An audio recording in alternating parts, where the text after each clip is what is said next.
नमस्कार बच्चों, आपका स्वागत है मेरा यूट्यूब चैनल मैथ सितम्बर झा में। इस वीडियो में हम क्लास 10th का मिशन गणित का दिनांक 20 जनवरी 2024 का वर्कशीट लेकर के उपस्थित हूँ, जो रिवीजन वर्कशीट है ब्रीथ, यानी चैप्टर नंबर 10 जो आपके बुक में है। तो इस वर्कशीट को करने से पहले कुछ जानकारी, बेसिक जानकारी हमें होनी चाहिए। तो आइए सबसे पहले उसको रिवाइज करें। सबसे पहले ये एक वृत्त की बात किया गया है। तो वृत्त पे हम यदि एक देखिए, जब हम कोई कई सारे लाइन टच करते, यदि वृत्त के बाहर वृत्त के बाहर कोई बिंदु है, तो यहाँ से हम दो स्पर्श रेखा खींच सकते हैं। स्पर्श रेखा से पहले देखिए, हम यदि वृत्त को टच करते हुए, स्पर्श यानी टेंजेंट, जिस स्पर्श का मतलब है छूना, तो जो छू करके निकल जाए। जैसे ये यहाँ पे यदि हम लाइन कोई डालते हैं, तो ये वृत्त को टच कर रहा है, टच करते हुए निकल जाता है, तो इसको कहेंगे स्पर्श रेखा। और जिसको इंग्लिश में कहते हैं टेंजेंट। और यदि हम वृत्त के अंदर कोई, वृत्त के ऊपर कोई बिंदु लेते हैं, तो यहाँ से हम एक स्पर्श रेखा खींच सकते हैं। वृत्त के अंदर कोई बिंदु है, तो देखिए हम वृत्त के अंदर से जो हम लाइन खींचेंगे, तो या तो ये लाइन इस तरह से टच करते हुए निकल जाएगी, तो इसको कहते हैं छेदक रेखा, सिकेंड। और या सिर्फ टच ही करेगी, बाहर नहीं जाएगी, तो इसको कहते हैं हम जीवा, कॉर्ड। और वृत्त के अंदर कोई बिंदु है, तो उससे देखिए, इससे हमने देखा जो कि वृत्त के अंदर कोई बिंदु है, तो वृत्त के अंदर कोई बिंदु से हम एक भी स्पर्श रेखा नहीं खींच सकते। यहाँ से हम स्पर्श रेखा नहीं खींच सकते। स्पर्श रेखा हम या तो इसको इस तरह से जीवा के रूप में ले सकते हैं, या फिर सिकेंट के रूप में ले सकते हैं। जब वृत्त के ऊपर कोई बिंदु, मतलब बाउंड्री पे कोई बिंदु है, तो वहां से एक स्पर्श रेखा खींची जा सकती है। एक स्पर्श रेखा हम इससे छूते हुए निकल सकती है। लेकिन वृत्त के बाहर कोई दो बिंदु है, वृत्त के बाहर कोई बिंदु है, मान लीजिए जो कि यहाँ है, तो इससे हम अधिकतम दो स्पर्श रेखा खींच सकते हैं। एक ये और एक या दो स्पर्श रेखा खींच सकते हैं। तो वृत्त के अंदर से हम कोई भी स्पर्श रेखा नहीं खींच सकते। वृत्त के ऊपर है तो एक स्पर्श रेखा खींच सकते हैं, और वृत्त के बाहर एक बिंदु है, तो उससे दो स्पर्श रेखा खींच सकते हैं। अब जो स्पर्श रेखा होता है, देखिए,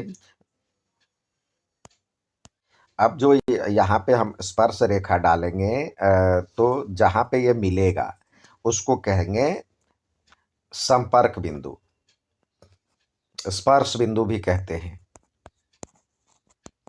पॉइंट ऑफ कांटेक्ट।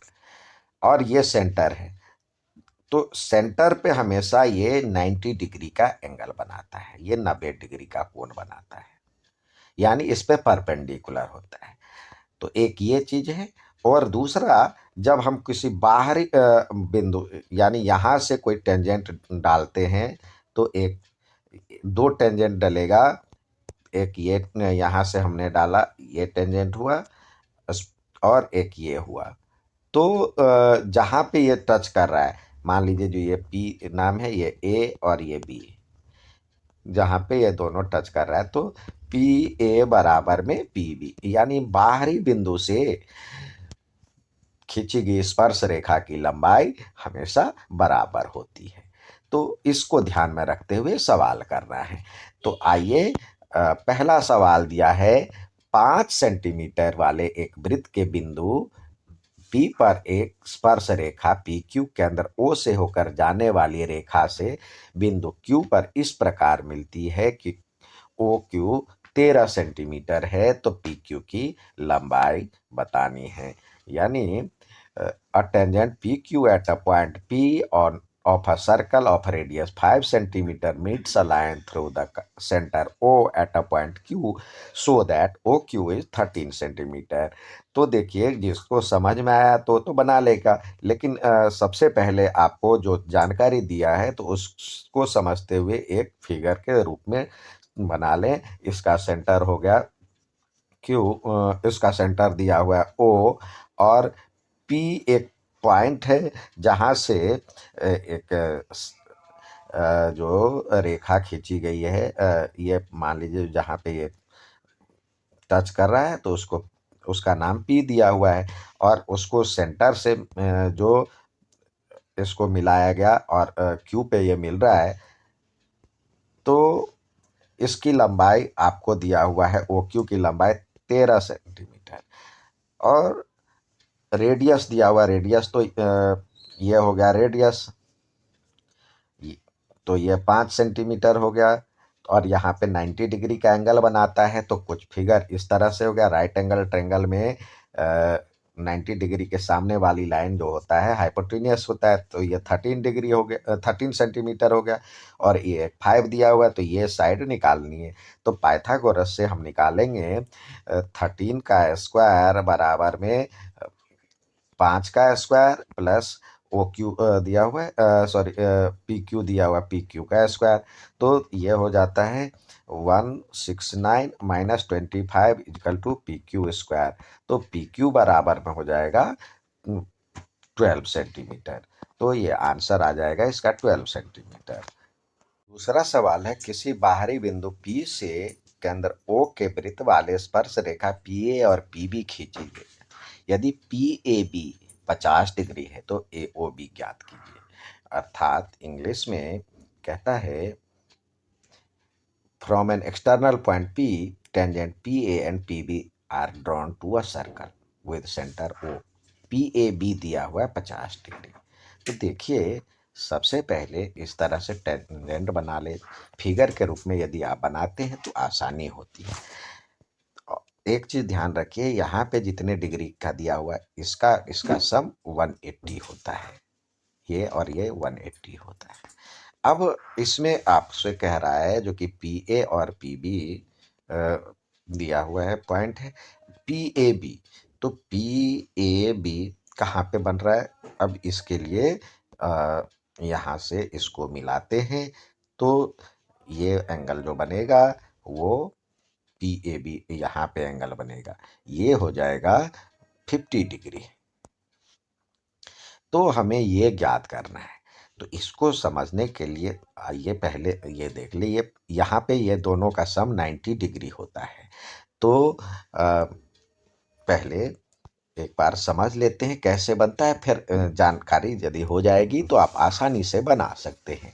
तो देखिए, ये 90 डिग्री है, सॉरी ये 90 डिग्री होता है, यानी ए OAQ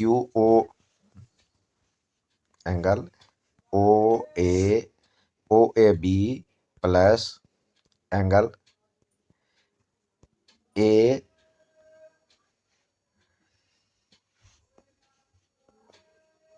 PAB, ये 90 डिग्री होना चाहिए। तो PAB, क्योंकि ये एंगल ये एंगल दोनों का सम 90 डिग्री होता है, 10.1 थ्योरम कहता है। यहाँ पे जो संपर्क बिंदु पे जो ये त्रिज्या होती है वो परपेंडिकुलर होता है। तो ये OAB बराबर में हो जाएगा क्या?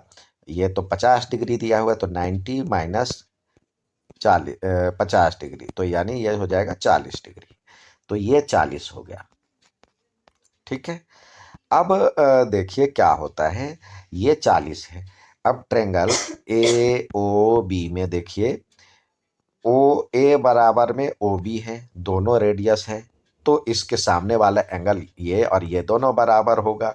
तो angle OAB equal to angle OBA, क्योंकि opposite angle of same side, यानी समान भुजा के संगत कोण बराबर होते हैं, तो ये भी 40 डिग्री हो जाएगा।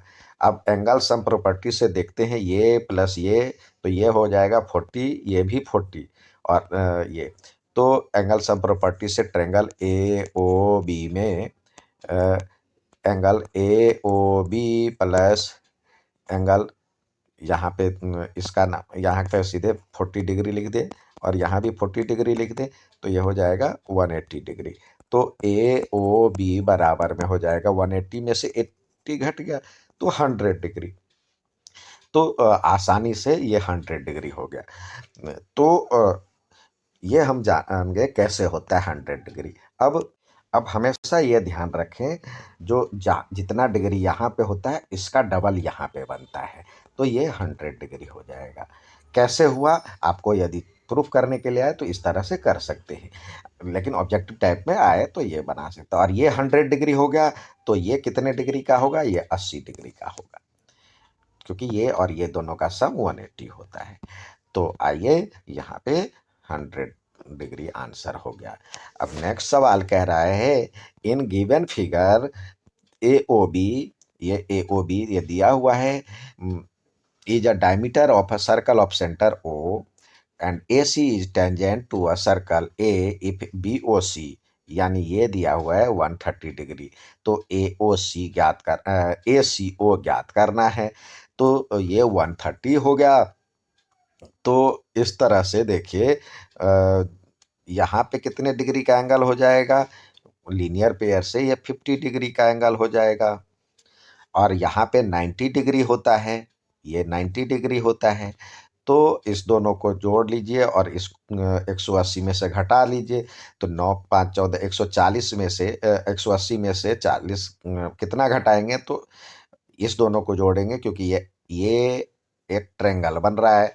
तो एंगल सम प्रॉपर्टी से क्या हो जाएगा, ए सी ओ बराबर में 180 माइनस में 90 और प्लस 50 जो इसको जोड़ेंगे तो ये हो जाएगा 140। तो इसका आंसर आ जाएगा 40 डिग्री, तो जो कि ऑप्शन ए में है। नेक्स्ट कह रहा है in a given figure A P B P R tangent to a circle with centre O such that A P दिया हुआ है 5 सेंटीमीटर, ए पी ये दिया हुआ है 5 centimetre and A P O यानी A P A P B यानी ये एंगल आपको 60 डिग्री दिया हुआ है। तो find the length of chord, chord ज्ञात करना है। तो ये देखिए इसको हिंदी में भी एक बार देख लेते हैं क्या इसमें कह रहा है दी गई आकृति में एपी और बीपी के अंदर ओ वाले से वृत्त की स्पर्श रेखा है। एपी ये 5 सेंटीमीटर दिया हुआ है, ये आपको 60 दिया हुआ है। तो आप ये जानते हैं जो कि ये स्पर्श रेखा की लंबाई बराबर होती है। तो स्पर्श रेखा की लंबाई बराबर होती है तो ये भी 5 हो जाएगा और ये 5 हो जाएगा तो ये जितना एंगल होगा उतना ही एंगल ये हो जाएगा, ये भी एक्स हो जाएगा और ये भी एक्स हो जाएगा। तो देखिए एंगल सम प्रॉपर्टी से क्या हो जाएगा, X plus X degree plus X degree plus 60 degree equal to 180 होना चाहिए।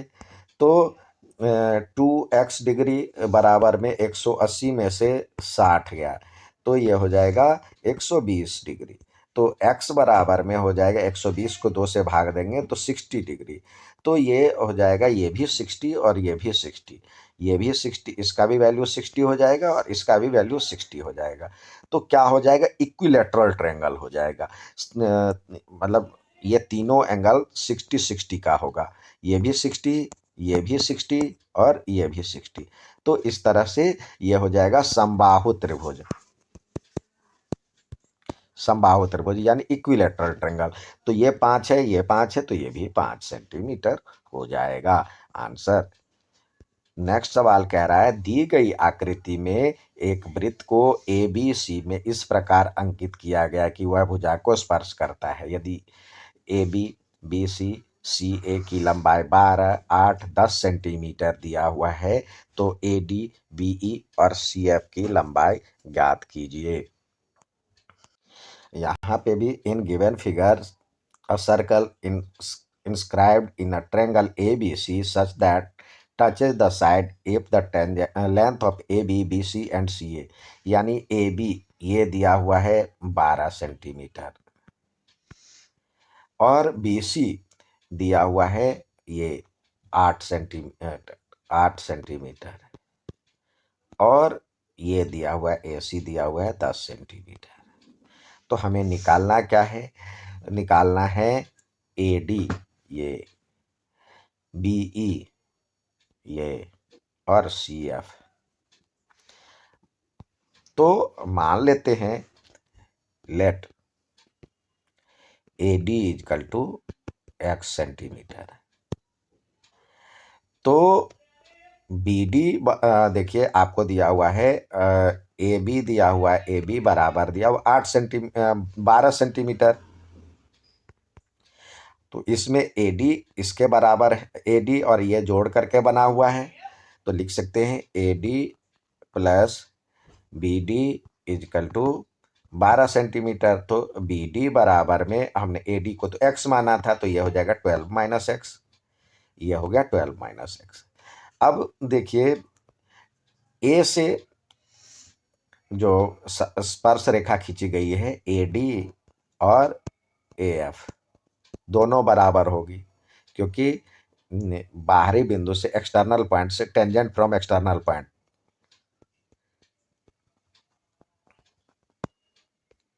बाह्य बिंदु से खींची गई स्पर्श रेखा की लंबाई बराबर होती है tangent from an external point.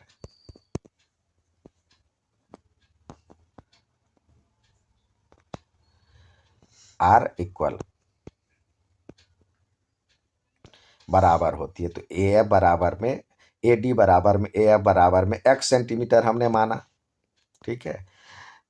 दूसरा, अब यहां से देखिए बी डी किसके बराबर है? बी से खींची गई स्पर्श रेखा बी डी बराबर में बी ई हो जाएगा, ये भी एक्स सेंटीमीटर ये हो जाएगा 12 8 माइनस एक्स, सॉरी यहाँ पे बी डी हमने माना था 12 माइनस एक्स, तो ये भी हो जाएगा 12 माइनस एक्स।